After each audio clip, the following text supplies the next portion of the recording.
Vishnunagar police station हद्दीत सिद्धार्थनगर ऐश्वर्या हॉटेलजवळ डोंबिवली पश्चिम येथे एक इसम गांजा हा अंमली पदार्थ विक्री करत असल्याची प्राथमिक माहिती मिळाल्याने त्या अनुषंगाने परिमंडळ 3 हद्दीत कारवाई करण्याकरिता नेमलेल्या पथकातील PSI चव्हाण, गौतम जाधव, गुजर सोनावळे असे गांजा विक्री करणारा इसम नामे लीलाधर सुरेश ठाकर वय वर्ष 35 राहणार कोपर क्रॉस रोड सिद्धार्थनगर हनुमान मंदिरा शेजारी डोंबिवली वेस्ट हा त्यांच्या ताब्यात एकूण 80,175 रुपये किमतीचा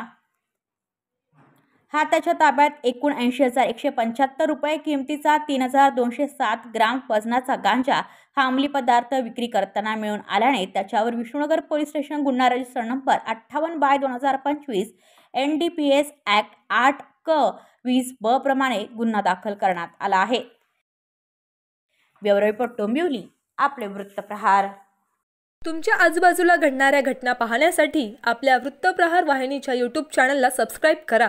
तसेच नव्या व्हिडिओची नोटिफिकेशन मिळवण्यासाठी बाजूला असलेल्या बेल आयकॉनवरती क्लिक करा। प्रत्येक बातमीला लाईक करा आणि शेअर करा।